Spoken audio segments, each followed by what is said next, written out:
The world of business is more complex than ever. The world of human resources and compensation is also getting more complex.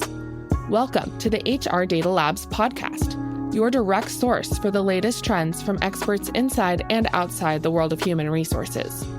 Listen as we explore the impact that compensation strategy, data, and people analytics can have on your organization. This podcast is sponsored by Salary.com, your source for data, technology, and consulting for compensation and beyond. Now, here are your hosts, David Turetsky and Dwight Brown. Hello and welcome to the HR Data Labs podcast. I'm your host, David Turetsky, and we are recording live from the HR Technology Show in beautiful Mandalay Bay Exposition Center in Las Vegas, Nevada. Today, I have with me Danielle Bushen. And Danielle, why don't you tell people a little bit about you? Because you have a really cool background. So I am currently the global head of HR data governance and stewardship at Sanofi. Oh, my goodness. And I love your job, by the way. My job is very interesting. I get to figure out how to help people use their data better. Oh, my God, I love you. It's nice. We had a fantastic session on Tuesday morning here at HR Tech talking about governance, and we had a packed house. It was amazing. And it was with my friend Terry Zipper, and I heard so many phenomenal things about that presentation. Oh, thank you. It was really good. So before that, I ran people analytics for Royal Bank of Canada. Wow. So both of those organizations, Sanofi and RBC, are more than 90,000 employees, complex organizations, big matrices. Before that, I was in the consulting side for too long, more than 2 decades, and always working in HR products and HR data and definitions and figuring out how to help people with metrics. So I've seen the HR data world from lots of different angles over the years. And that's a great perspective because you're going to understand why it's a great perspective as we talk today. But before we get there, Danielle, what's one fun thing that no one knows about you? One fun thing that no one knows about you? Oh, well, if you've looked at my LinkedIn profile, you know that I like to make jam in my spare time, and I actually have a jam company. So you might actually already know that. But another thing I do is I like to practice archery. Wow. So there's a little piece of me that's sort of, a little bit Mockingjay-ish in the background. Wow, there you go. Yeah. So are you going to be in the next Hunger Games? Or? I highly doubt it. Yeah. I am not that good. Maybe a Marvel Avenger type. That would be awesome. Yeah, it would be. Well, they're doing a lot of that, so you could. You never know. Yes. Well, and that's the fun part of doing this podcast is we get to hear these really cool things about people, and it humanizes everybody. And now we can talk about the fun stuff that we were talking about before. Our day jobs. Our passions too. Sure.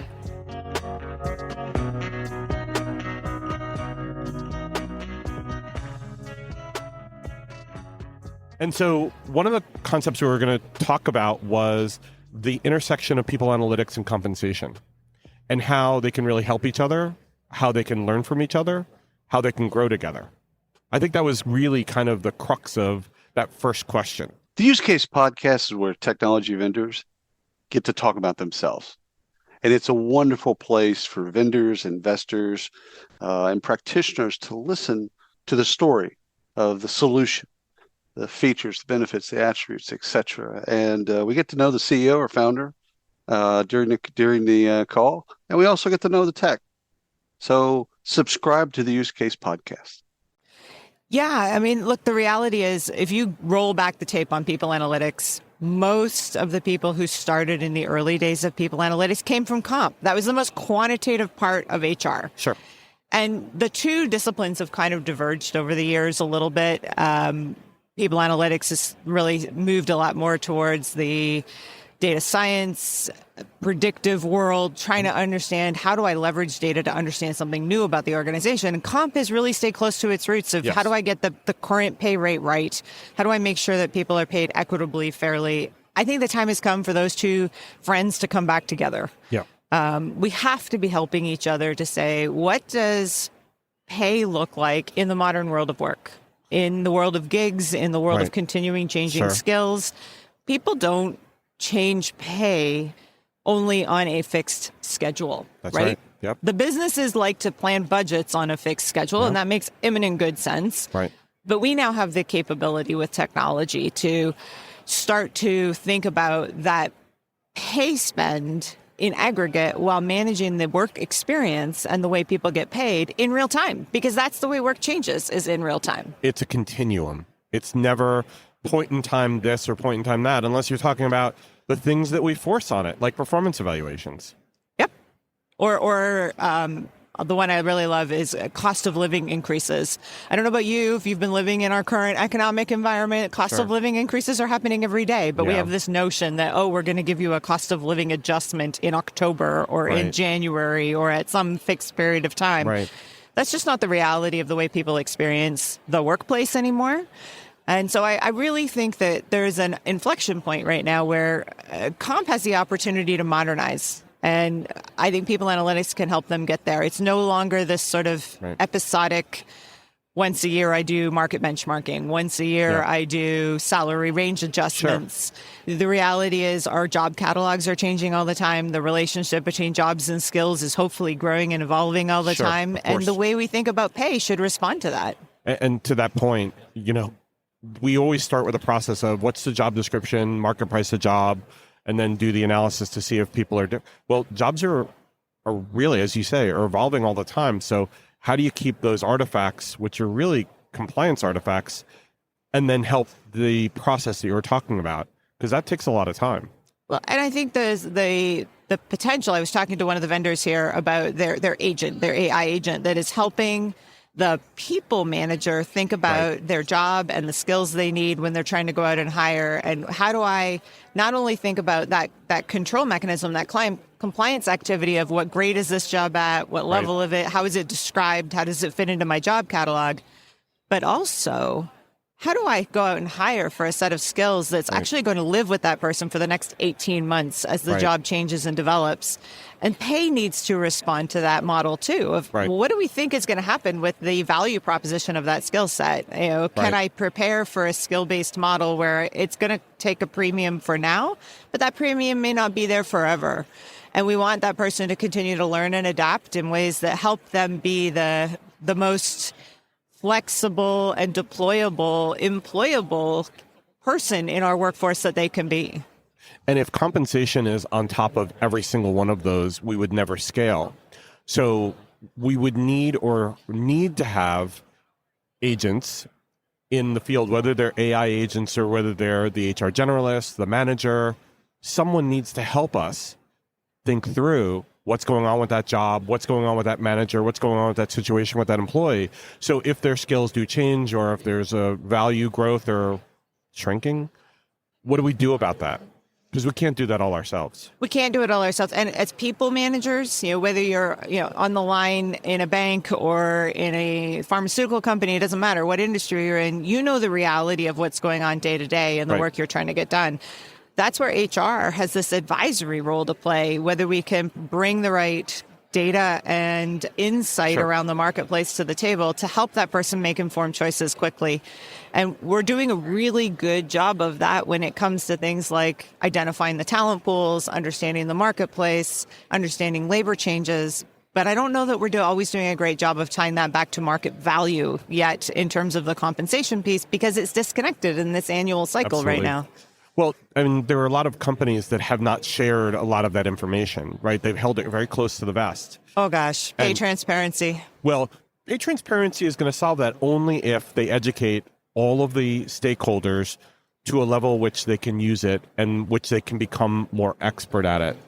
But if you just send them their ranges and you say, these are the ranges for your jobs, you're not doing them any service. You're not helping them. You're just basically throwing it over the wall. I completely agree. The importance of education when you get to the idea of pay and pay ranges is so critical. I'm sure many organizations have the same challenges that we see all the time. There's a range attached to a job. Well, that job was last updated 18 months ago. The salary range is at least 9 months out of date. Maybe our grades aren't calibrated around the world consistently. And so a third of our people or a quarter of our people might be paid outside of range. Do we know if that's because we are responding to market or just because our control mechanisms aren't really meeting our needs anymore? This is the stuff of good data management and getting the foundations right. I even go back a few steps before that to basically say to people, look, in compensation and HR, we've been really guilty for a long time of throwing words at you that you have no idea about. Like, what's a range spread? Who cares? What's a comp ratio? Jinx. Jinx, suppose you owe me a beer. But like, that's like, we do this stuff to ourselves. And then we ask the manager, and the manager is, I have no idea what you just sent me. I don't understand this spreadsheet that you sent. I don't know what range penetration means. What's a midpoint progression? They don't care. I think in the context of pay transparency, we need to simplify our messages. We need to simplify our terminology. And we need to just be more honest and open and transparent and forthright with them as to, this is how we do what we do. This is why we do it. This is why this person's graded there. Well, and I think AI agents, or even the experts in the field can help a lot with that, because you have the ability to speak in plain English. You can say to the employee directly or to the people manager, we have checked the market value of this job. Our data is current within whatever, 6 weeks, 12 weeks, whatever your time frame is.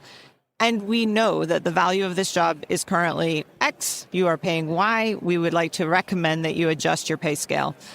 This person is falling behind market. Right. You want to reward your best talent as competitively as you can afford to do. Right. That's the conversation that a manager is going to understand, and that an employee is going to appreciate if they feel like you are actively looking at how are we paying you fairly and equitably. No employee is ever going to tell you they're overpaid. No. The operative term is more. Yeah. But I will go back to one of the things you just said, which I think is really important. I've had managers who've challenged me on, what's your market data? Where are you getting it from? Are our competitors in there? If I hire this person, I'm hiring them from these 3 companies. I want to see that data. I want to know it. I want to believe it. I just spoke to my friend who works over at XYZ company, and they said they're hiring this for double. So comp, obviously we use surveys, right? And we use the surveys, and sometimes they're old and sometimes they're updated. But now, because of transparency, we're also going to see what the posting data is. So we know what the steady state employee can get paid from the surveys. And now we're seeing what the market is for those jobs on the market from looking at what these ranges are from job postings. So the two of those together should give us a better understanding, and then we can communicate that to managers. Or do you think that just complicates the entire scenario? I think it complicates the math behind this scenario. I think it means that you really need to be looking at your internal market, your external market, your compression, all those great buzzwords that live in the comp world. Yes, again. But we don't need to share all of that detail. What we need to do is tell the story of, we've checked the market, we've looked at our internal comparisons, we see who's really excelling in role and bringing new skills to the table, and our best recommendation is this price point. Yeah. That's the story they need. They need you to be a good advisor and to be able to confidently say, you've checked those sources and it is current. Right. And I think that's where modern technology can help HR bring many more data sources to the table more in real time than what we've been able to. We just couldn't keep pace with all of that before. This is where technology can help us. But we need to get that trusted advisor moniker. They need to believe us so that they don't force us to do the math in front of them, show them our sources and whatnot, because then we're constantly chasing it. And if you think back, like, it used to be really, really common for companies to have a peer group, Yep. 12, 15 companies, Sure. some small number that were this comparable size, comparable Right. industry, comparable geography. And that was your pay market. The reality of today's very flexible workforce is so much broader Right. that we have to be thinking differently about benchmarking against different types of target markets. Sure. And if we can do that well, then we will get that trust and confidence, because people will feel like we're actually saying, look, we know that people come from these types of places. Right. But go back, though, to the people analytics comparison. I worked in a world where we did have benchmarks for turnover. We had benchmarks for a lot of things. No one ever asked me, is our competitive group, in that turnover? Right. But they do it for comp because they feel more personal about comp, even though all those other metrics really matter. And you mentioned industry, you mentioned geography, all those things. Yes, we can hire an accountant from anywhere, unless it's a derivative products accountant, and we can only hire those from the investment banks, things like that. So, I agree with you, but I worry a little bit that we're using different sources and we're telling different stories, and that might confuse them as well. I think that's a reasonable concern. I think we need to make sure that we are explaining the value proposition and the reality of where the company is going in a way that says these are the jobs and skills that are most critical to us as an organization. Right. And for those jobs, we've looked at a targeted marketplace that is very relevant. Right. And for these other jobs that we know we need to have done well, but that are also being done well in many different types of companies, we can look at a broader marketplace, and we should look at a broader marketplace, because that's where we're going to find the best people to join our organization. Absolutely. And actually getting cross-pollination from other industries as well as maybe from other geographies might be better for us, because then it's not the same old thinking that we've had for years. And you look at the way work gets done. I mean, I happen to sit in Canada. Most of the team that I work with sits in Europe. I have people that I collaborate with in Latin America, in Asia, every day. Right. The way I get paid is based on the market where I am living. Right. But that doesn't change the fact that I collaborate with people all over the world, and we need to be able to communicate pay in a way that makes sense for that global workforce. That's true. Like what you hear so far? Make sure you never miss a show by clicking subscribe. This podcast is made possible by Salary.com. Now, back to the show. Now, let's take pay transparency a step further, because obviously there are differences in pay transparency around the U.S. Now there's the pay transparency director from the EU, which is a little more rigorous than some of the others, and especially some of the others in the U.S., like Rhode Island. Oh, if they ask for it, you can give it to them. Right. So our advice has always been use the most rigorous regulation and make that be your standard, so that when the regulators come knocking, you're using even a higher standard than they're requiring. What's your opinion on pay transparency and being compliant? I think the world of pay transparency is moving in exactly the same direction that data privacy went. Yes. Data privacy started with, certain countries having more rigorous standards around the rights of the individual. That's right. And it grew, and now you got people who are concerned about GDPR and the California legislation and different pieces that are kind of those most rigorous standards. Right. And global multinationals tend to do exactly that. They adhere to that highest level of standard, and that puts them in a good place from a compliance perspective. It also lets you tell a great story around transparency. Right. And I think pay is going in the same place. It's, there is a level of rigor that needs to be disclosed around how do we manage pay. Right. That does not mean you're sharing everybody's individual salaries. Oh, and I've actually had questions on that too, by the way. Of course. I guess people hear what they want to hear. Right. It means that you are being rigorous and transparent about how you're managing that budget, around how you've benchmarked the competitiveness of the role, around how you've checked to make sure there's not bias in the way you're delivering pay to emerging talent versus experienced hires from the outside, that you're understanding how you're managing the spend.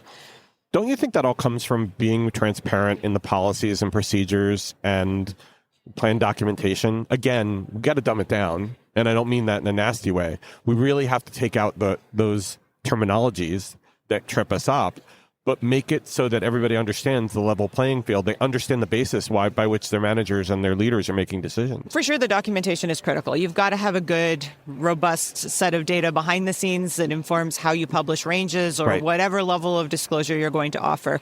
Maybe it's going to be at a broad, banded range level. Maybe it's going to be more, a job family level of detail. But that's about changing culture. Yeah. And the culture part, I think, is the piece. I mean, everybody knows the adage, culture eats strategy for breakfast. If we want to change the way people think about pay, it starts with that culture of talking about pay. And that's partly geographic. People are much more transparent about the way they're paid in North America than they are in certain other parts of the world. Yep. But it's also generational. And there are certainly leaders in our organizations who have grown up in the world of you don't talk about pay. Right. It's the secret that you guard closely. That's right. And I mean, my kids who are now in the workforce talk to their friends all the time. I know. Yeah. And it's just a different world. So that culture of how much do we publicly disclose? How much do we actually want our employees to understand how they're paid and why they're paid the way they are, how that relates to our business strategy? Absolutely. That's huge. Yeah. And if you can set the tone for that conversation and that cultural standard for your organization, then you can align your transparency policy and documentation to that in a way that actually resonates across the organization, regardless of where you work and what generation you belong to. What's fascinating is if you look at some municipalities around the U.S., and it's probably true in other countries as well, they publish all the city, all the municipal, all the town pay. And it's somewhat shocking because you get to see, wow, that city manager is making $180,000 plus, blah, blah, blah. Yeah, but that's the rules that they have to follow. That's not cultural. They would love it if they didn't have to disclose that stuff. But they've been living in it for a long time, and it is just the way it is. And so I'm hoping, and this is kind of not really a prayer, but I hope that we can get over the fact that there's so much emotion, there's so much self-worth built into that number or those set of numbers that we can move on from it and really start focusing on the real thing that matters, which is making sure that everybody's paid fairly, which is the kind of, I think, is the basis of what paid transparency has always been. It should be. And it partners really, really well with pay for performance, right? Because if you've got the transparency around basic pay and delivery and what does fairness look like, and then you can incent people to think about how do I excel in the role I'm in today with the skills I'm building for the future. Now you're creating that culture of if I'm looking for more money, that also comes with I need new skills, I need new ways of delivering value. Well, and that's where I'm going to go next because, and by the way, I know that we had a bunch of questions that you wanted me to ask you, but I really need to ask you these questions because you're really brilliant and it's really fun to do this. Think about the world of merit and the world of pay for performance and how pitiful the results are usually. First of all, managers and employees hate the process of performance management. It's just not working. It doesn't do what it needs to do because people can't be honest with each other about performance and how that impacts pay. And then the second part is, how do you differentiate on 3%? Well, and that's exactly where I was going to go first, is in a world of 3%, 2%, 0% budgets. Yeah, exactly. I mean, that's like the impossible task, especially if you have an organization that doesn't have very much pay at risk, right? If you have a very differentiated incentive model, where there's somewhere between 10 and 35% of salary at risk all the time, then you can still create that differentiation around performance. But if you're living in a world of 1%, 2% budgets, and you've got maybe a 10% bonus pool, what are you going to do? You're going to change somebody's bonus from $800 to $1,000? Do you think they're going to notice that much? Well, and think about the demographics of the U.S. Most of the demographics are hourly workers. They're not professionals. They're not exempts. And so if you are then incentivizing them, because they're usually not bonus eligible, if you're incentivizing them on merit, really? It's not going to do much for you. No. However, I think if you are thinking about your total workforce and your total rewards program more broadly, now you can start to pull on some other levers of control. Things like, what new opportunities do I get for learning? How do I get to experience new types of work based on my past performance? And you can really demonstrate as part of your culture that you are investing in your workforce beyond just the paycheck. And I think that's the other piece of the story for that. Coming back to our conversation about what does the comp team have to do with the people analytics team, People Analytics has got a great read on recognition and engagement and satisfaction. And if you can tie those pieces together around a total reward view, now you can start to pull new levers of control beyond just the paycheck. And let's put in that, because you had mentioned this, it's not just about the total reward. It's also about, as you mentioned, skills and education, but it's also about career, right? And like Colorado put in their career framework requirement, which I love and I applaud Colorado for it.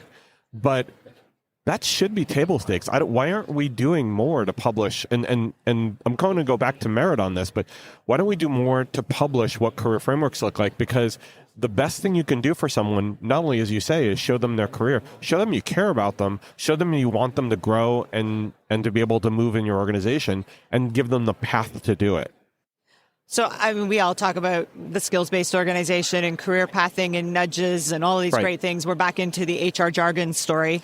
But I do think that we need to get thoughtful about building sort of obvious career paths. Like, here are the 5 steps you can take if you want to develop in the world of finance, or if you want to develop as a data scientist, or an oil and gas engineer. I don't know, pick your topic.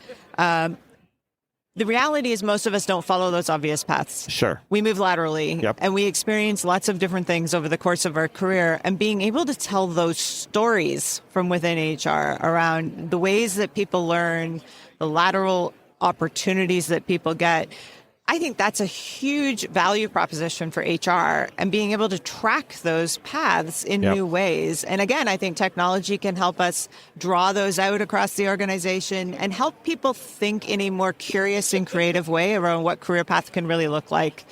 And for me, it's always lifelong learning, right? Oh, that's great. But the problem is that managers usually get tribal about this. They usually get a very... maybe the word is jealous. They protect their best assets. Exactly. They want that successor to stay with them. Yes. And that means that they're basically choking the career of the people they need and want the most to succeed. I think that comes back to good leadership. I mean, sure, yes, it's always easier to hold people close that are helping you be as effective as possible. Exactly. And make you look good, too. Sure. But you will look better if you are seeding the organization as a whole with great talent. And as leaders, we all need to be thinking that way every day. It's not just how do I teach the people who are reporting to me, it's how do I teach the people who are adjacent to me? Right. How do I give people exposures and understanding of what's driving our business strategy right now that will help them be more successful, whether they report to me or not? Going back to the merit problem, to me, it comes down to being able to give them an increase that's useful to their lives. Like if the budget's 3%, just give them the freaking 3%. Don't worry about the differentiation, but then actually have a conversation with them in that process about what do they need to do in order to move on, in order to leave me as a boss, in order to get to that next level so they can get paid more. To me, that's the better part of the conversation, because if somebody wants more, they're not going to get it in this job because we're only going to give them 3% a year if that's warranted. But the next job is going to increase their value. It's going to increase their pay. Maybe they get other promotional opportunities beyond that, but also maybe there's incentive targets on that. Well, and as jobs change and evolve, those paths are going to become less obvious. Like it used to be, I was an intermediate accountant. I became a senior accountant. I became an accounting manager. It's sad that we always pick on accountants for these examples. I should choose something else. But in the new ways of working, as we think about understanding and learning how to leverage AI to help me in my role, bringing those things to the table may actually shift me away from my core competencies as an accountant and bring new things to the table that say, hey, I can add value to this company in our forecasting team, in our sales organization. Yes, I trained as an accountant, but there are things I know about how to look at the numbers that could help other parts of the organization.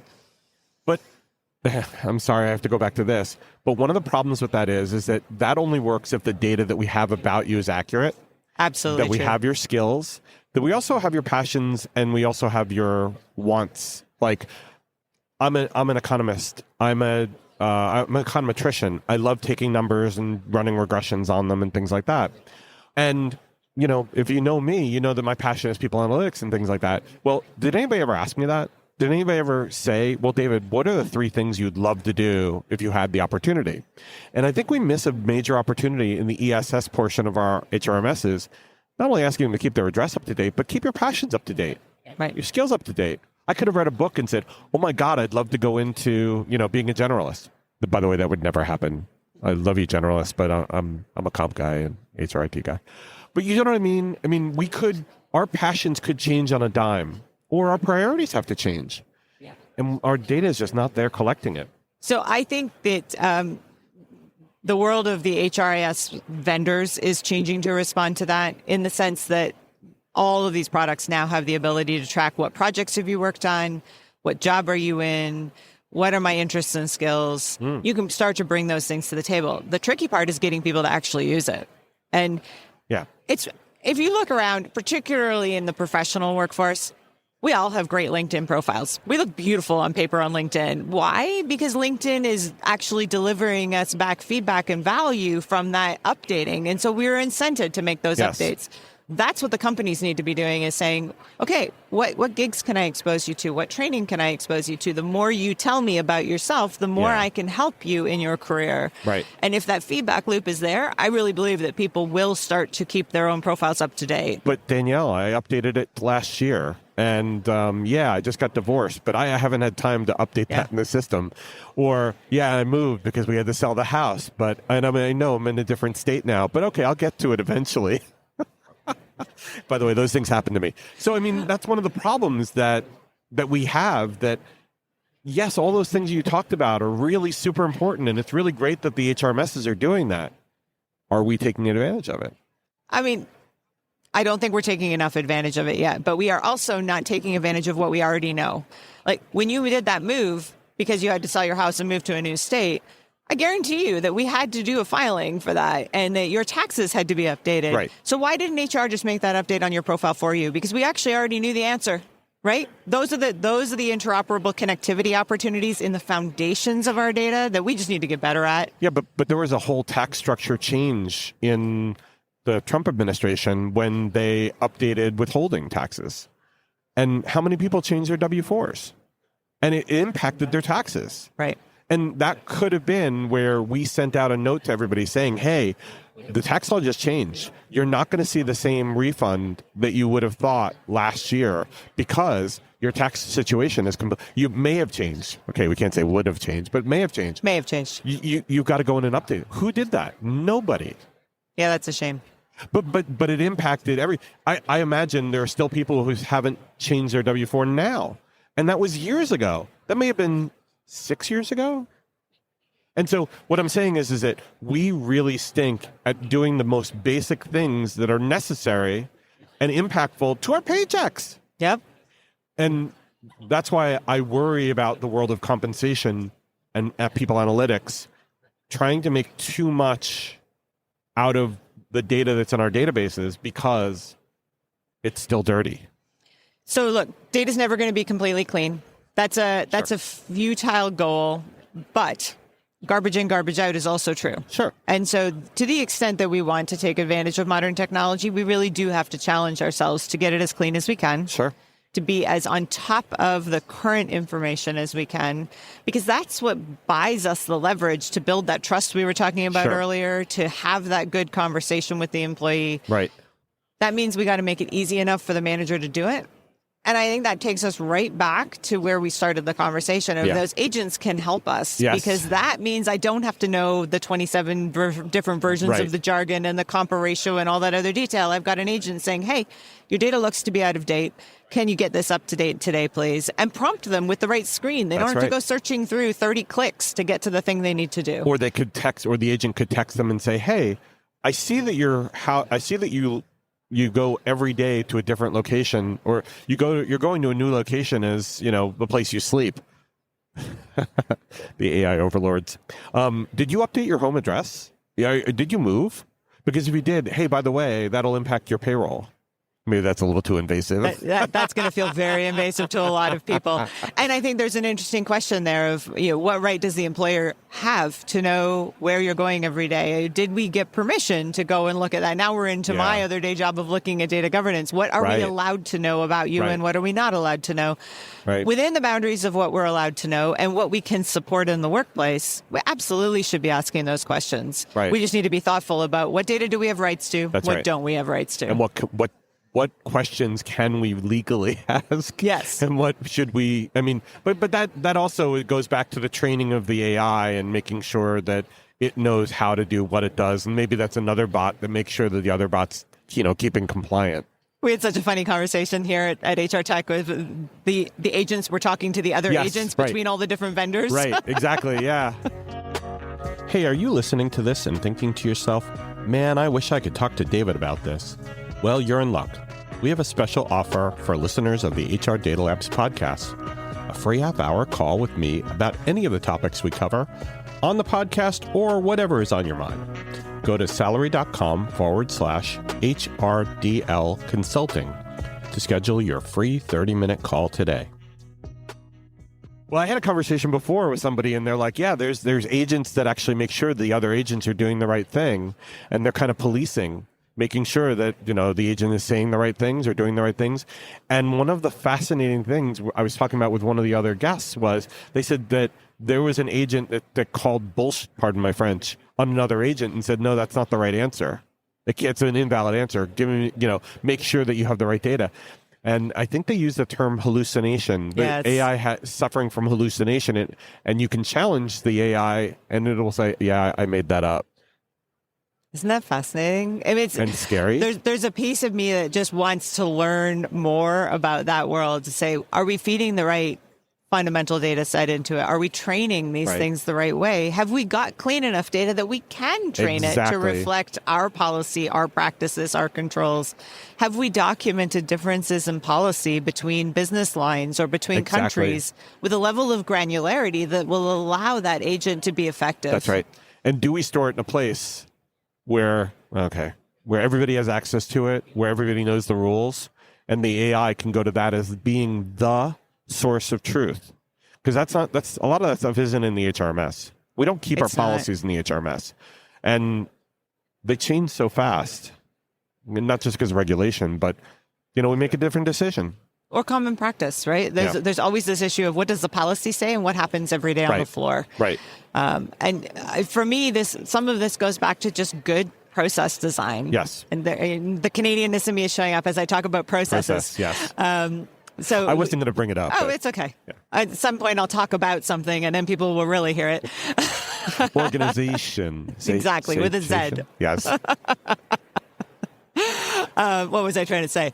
Process design. Yes. You roll back the tape of people who were trying to figure out basic RPA automation 10, 15, 20 years ago.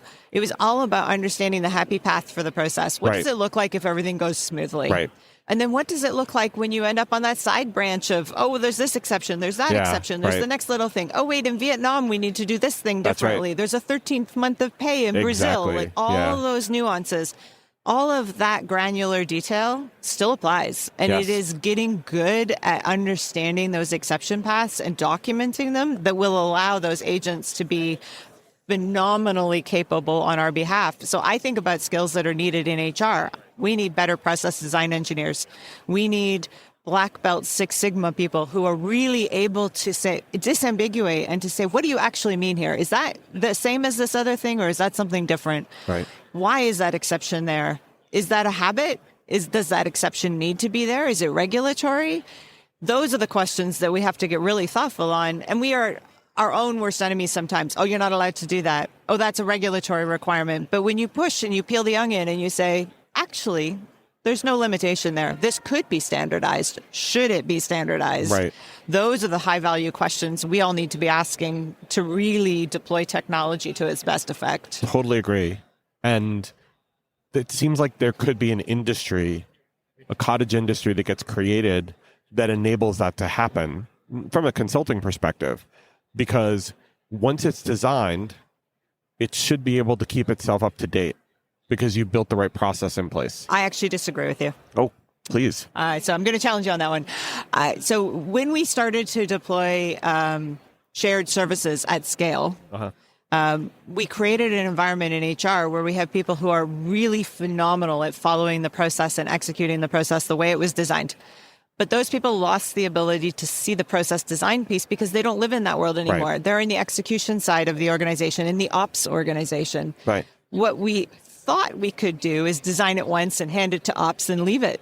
And in fact, you can't. You need those experts who are continually redesigning, working with the technology. And I think that's where our investment is that skill set needs to become a core competency within HR. Sure. To facilitate the operations being as effective as they can be. So there's this ongoing new capability in HR that is much more digitally literate, much more about business analytics, process analytics that has not been a part of the way people go into HR because they want to help people. That's not the same skill set at all. Absolutely. Okay, so I agree with you there. But is that a shared service, or is that something that is owned within the corporate world and that kind of gets parsed out to the different countries to make sure that they are keeping the regulations and all the processes up to speed? Because to your point, it's a dynamic world. Our organizations are dynamic. We're merging, we're acquiring, we're divesting all the time. So are they a shared service and a shared cost, or they really have to be deployed all throughout the organization? I think it's an organizational wide thing. And if you think about like the small company that maybe operates in a couple of states or has, a workforce of 1,000 people, this is going to be less critical path for them because they don't have as much of that granular difference in how things play out. Sure. But you get into a large multinational, you have to understand the reality of the vendor products that you're working with, of the differences in those products, how they talk to each other. You also have to have line of sight to the regulatory environment. Right. And so now you're into a collaborative conversation with your local employee relations team, with your subject matter experts in comp, with all of these different groups. And that ability to bring together the whole story, I think is a core competency that has to stay in HR and be domain driven. But I guess this is a question about your situation. Big companies like Sanofi can afford that, or should be able to afford that. Should be able to. Because that's going to have to be table stakes from what you described in being able to make sure these things are successful. And if they don't, it's going to be more lawsuits, more compliance issues, more process problems. Regulatory fines, all of those risks are very real. And that's a balance. Well, and I think some of that is about good technology management and good data management. You know, we are here at HR Tech looking at all these great shiny tools that our vendors are trying to sell us.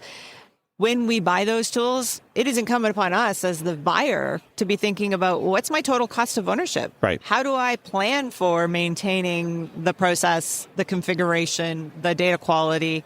And those things are hard to plan for upfront because you don't really know how big they are. And the vendor will always tell you it's super easy. So add an extra factor, add some capability in there to own it and make sure that you're maintaining it on an ongoing basis for whatever size of business you are. Totally agree. And it either takes headcount internally or it takes hiring good consultants to help you, but it's going to be a long-term relationship. It's not a one and done. I see this all the time, and I'm sure you have as well, where, as you say, we hire a technology, they say it's going to save you half a head or 2 heads or whatever. And then you realize, oh, no. When they said save, they mean we have to add those people because now we have this other whole thing that we have to maintain outside of our HRMS. And yes, it takes feeds of data, but we have to make sure everything works in that. And it's just not that easy because I still have to do my day job. It's not taking a job away. It's now adding more to me. Well, and some of that is about thoughtful planning, right? If you've got good interoperability of your data across your tech stack, if you've selected your technology products so that they are designed to talk to each other, that helps. Sure. But it doesn't take away the administration. No. And hopefully, if you're using the technology well, you have actually taken work out of the broader ecosystem for people managers, for line managers. We've made the activities of running our people and our workforce easier collectively. Right. That doesn't necessarily mean we've got a smaller headcount in HR. Right. It's not about HR efficiency. It's about workforce efficiency. And that isn't necessarily a savings you're going to see in the admin of HR itself. You're going to drive a better work experience for the organization as a whole. Absolutely. So there's better outcomes there, but it may not cost less. May not cost less.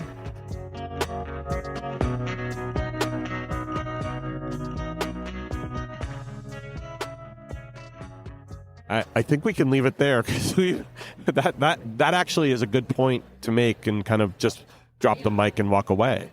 Because everybody believes that they can save a bundle of money and every vendor says that. It's just not true. Hey, if you can get a better work experience, to me, that's worth more than everything else. So you mean we can have a life after that, right? Wouldn't that be nice? Yes. So we can make jam or we can follow other passions that we have. Exactly true. Danielle, thank you so much. Great talking to you. It's been a pleasure. I've learned a lot, and I appreciate you challenging me because I love that. I love being wrong. I learn a lot from being wrong. We all learn every day. And it's a wonderful thing. Great to be here. Thank you very much. Take care and stay safe. That was the HR Data Labs podcast. If you liked the episode, please subscribe. And if you know anyone that might like to hear it, please send it their way. Thank you for joining us this week, and stay tuned for our next episode. Stay safe.